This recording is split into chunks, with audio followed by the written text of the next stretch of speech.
Adoro trabalhar. Só fico um domingo em casa porque eu usei. E no meus momentos livres é descansar, comer e dormir. E minha rotina é essa. Todos os dias a mesma coisa.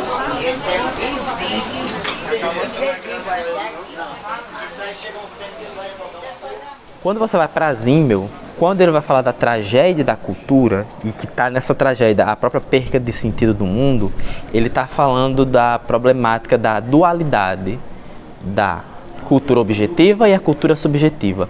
Lembrando muito Marx, que ele está dizendo é que nesse sistema de produção feito pela divisão do trabalho, aquilo que você produz não é mais seu, você não se identifica com aquilo, e você mesmo é objetivado, de certa forma, como ele faz, pegando esse conceito de Marx, objetivado a ponto de que não se identifica mais você com o que você criou.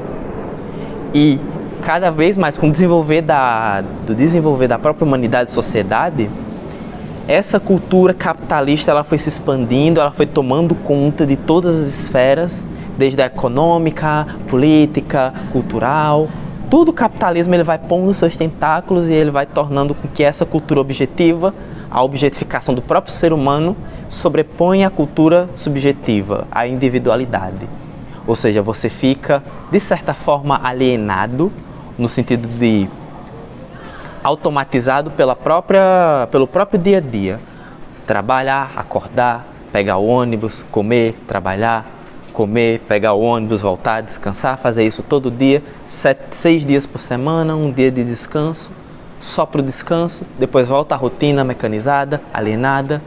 Sempre a cultura objetiva se sobrepõe à cultura subjetiva, perdendo sua própria identidade, individualidade e se tornando parte desse grande sistema de produção que é o sistema capitalista. Eu tenho uma loja no Alecrim e eu trabalho durante 8 horas por dia, de segunda a sábado. Sou camelódromo, eu trabalho de segunda a sábado, de 8 às 5 da tarde. Chego aqui no máximo umas 9 horas e só volto para casa 5, 6 até 7 horas. Não tem horário certo, né? Todos os dias eu trabalho. Eu vou dormir de 2, 3 horas da manhã, acordo de 7 horas, meto o pé no meio do mundo e venho embora. Pego esses ônibus ali naquela ponta horrorosa, que é o maior cansaço que a gente tem na vida.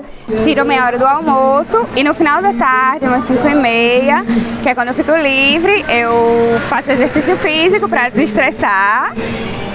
E nessa aceleração, os indivíduos vão mesmo perdendo a noção do próprio tempo. Não, talvez, pensando mais nas suas perspectivas do amanhã, sendo que importa é o hoje, é o agora, é o que eu estou fazendo agora. E depois o que eu vou fazer no próximo horário. Então a própria ideia de perspectiva talvez acabe se tornando mais simplista. Você não tem o sentido em si do que você está fazendo, você não tem o sentido do que justifica, você só tem o tempo agora que você está fazendo, o material que você precisa fazer de forma sem pensar, de forma alienada.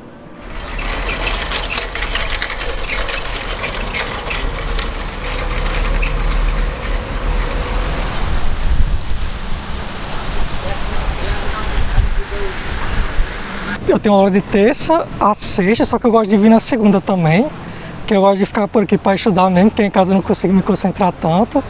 Às vezes não dá para cumprir horário seguido, então fico alternando, veio pela manhã, veio pela noite, à tarde eu trabalho.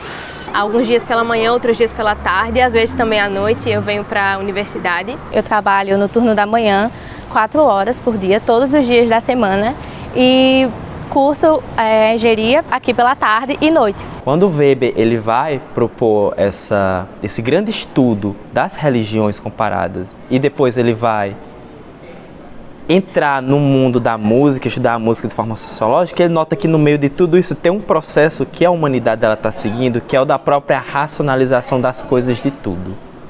Racionalizar no sentido de tornar lógico, de tornar racional, lógico, técnico, eficiente, de certa forma automatizado. E nesse processo ele adentrou até mesmo as próprias religiões, a ideia da ética religiosa. E nessa ética religiosa, pegando a racionalização, ela implementou na própria religião em si. Então a religião, ela começa a se tornar algo hierarquizado, lógico, mais distante das próprias pessoas. Então eu acho que você ter esses intervalos de tempo para fazer outras coisas que te desliguem um pouco da vida universitária, porque a nossa vida não pode ser só, né, uma área. A gente não pode focar o tempo todo, embora seja uma prioridade.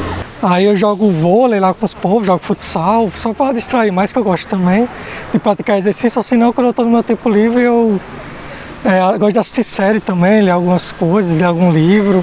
E eu vou para a igreja também, então no final de semana eu faço essa conciliação entre assistir alguma coisa e ir para a igreja, ou sair com os meus amigos, ficar com minha família. Tento ver minha namorada, eu tento estudar um pouco, tento jogar para me divertir, vou à praia, vejo meus amigos. Então tudo que me motiva a fazer minhas rotinas e obrigações do dia a dia é ter um futuro profissional melhor. No mundo tem doenças, tem dor, tem guerra, tem tristeza e nada justifica porque alguns têm e outros não têm. O que dessa certa forma daria sentido a tudo isso é a religião. E quando a religião ela se coloca nesse pedestal de que só ela tem um sentido, acontece a cisão da racionalização e da religião. A racionalização segue um caminho e a religião segue outro. A racionalização ela vai pelo viés da ciência, pelo viés de ser a detetora da verdade. E verdade essa que ela não se justifica a si mesma, ou seja, a ciência não diz porque a ciência tem a verdade. Ela tem a verdade, mas ela não justifica os seus pressupostos, os seus motivos e o seu próprio sentido. O sentido é a verdade, saindo disso não tem um sentido. Faz com que e fez com que a própria religião ela se tornasse em parte irracional.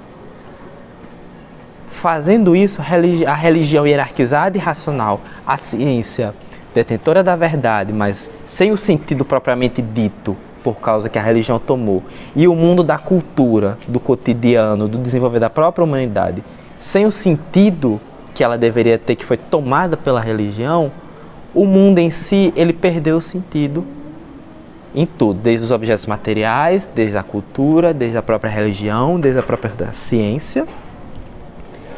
E isso foi chegando a problemática da perda de sentido na modernidade, segundo Weber.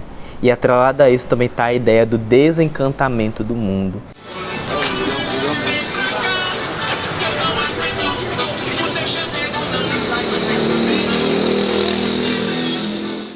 E o que me motiva a estar aqui, de segunda a sábado, é as contas para pagar.